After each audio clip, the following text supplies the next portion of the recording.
Welcome back, everybody. If you saw the last video, you probably already know that I'm having a lot of fun with different camera angles. And look who loves to help. You just figured out where I've got the camera. And the world's greatest photo bomber is here. Here I am. How cool is that, right? I mean, who doesn't want to see my ballet slippers really close?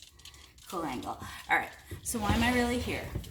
I hadn't planned to be here today, but a lot of people have been getting in touch with me, and among them new friends, and among them old, and love talking to absolutely everyone, hearing from everybody, but one in particular who is a friend who I love and adore, and she's going through a really hard time right now.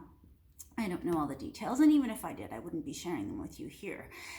But I asked myself, what can you do to show her that you really are here for her?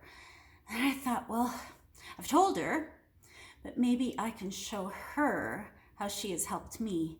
And she's been there for me even when she physically couldn't be. She was there. And now this goes way back. So I would have been, it was 1986, so I would have been 11. I know how much my friends and schoolmates love it when I announce my age to the world. And by the way, I skipped a grade, so if you graduated with me, you're probably a year older than I am. This game is fun. Anyway, back to my friend. So I would have been about 11. And I come from a very musical family. And guitar from a young age was my instrument of choice, but I also play other instruments. But I was always rejecting piano. I know why now. Now, my sister really got into the conservatory music. It bored the daylights out of me. But you see, my mom was the organist at the church. She was also a music teacher and went on to have an incredible career in education. But when I was a kid, and she played piano, she was usually rehearsing for what she was going to play on Sunday, and there was also a chance that there was also a wedding or a funeral in the mix. So imagine what I thought of piano music. Quite frankly, I mean, her version of Procol Harum's Whiter Shade of Pale is just awesome. But that's kind of, sorry, Mom. It's just, it is what it is. But when I was 11, a girl came to my house. I'd known her for a long time, but I had never heard her play piano before. Now, she is very, very accomplished, like went through all the conservatory stuff and then some. She's such a great pianist. But what she did that was just such a natural thing for her to do, but that was so eye-opening to me, was she sat down at the piano. So it's 1986, and she sits down at my piano and starts playing this.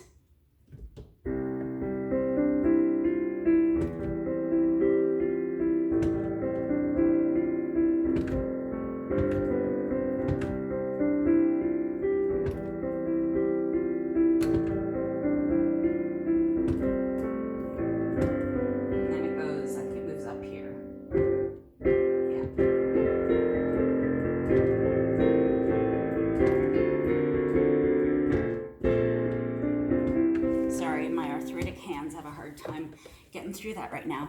But so I said, what's that? And she said, Van Halen. And I said, what? There's music that's Van Halen that has piano.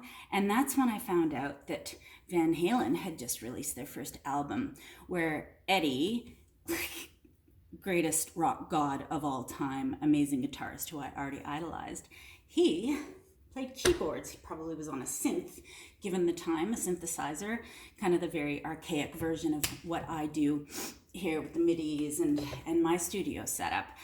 But so her playing this, and then after she left, I mimicked.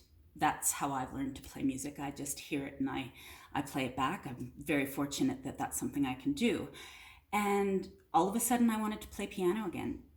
And still to this day, when I sit down, that is one of the first songs I play, and anyone who knows me well knows that. And now you know the story behind that. So that has been with me all my life. And I think I'm going to play with that.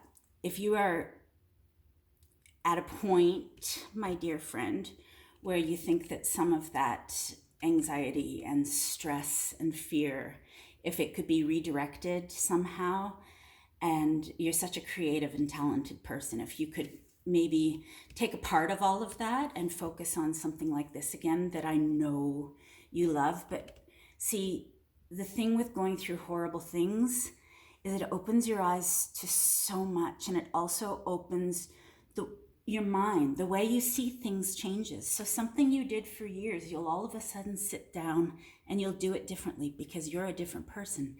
And that is a really great way to work through some of the horrible feelings. Maybe you're not there yet. Maybe you will be. Either way, me saying thank you to you for helping me can't be a bad thing. But there's something else that you did that you're never going to forgive me for sharing. But it was the very first dance move I ever taught my daughter. So clearly, I know how cool it is. I know that you didn't make it up. I'm pretty sure it was your brother who did. But here we go. You think the dab is cool? The dab is nothing. I call this the booby slap. All right. Elbows to shoulders, glued to your sides. Whoa, and if you've got a big piece of jewelry on, you're in for a real adventure. You ready?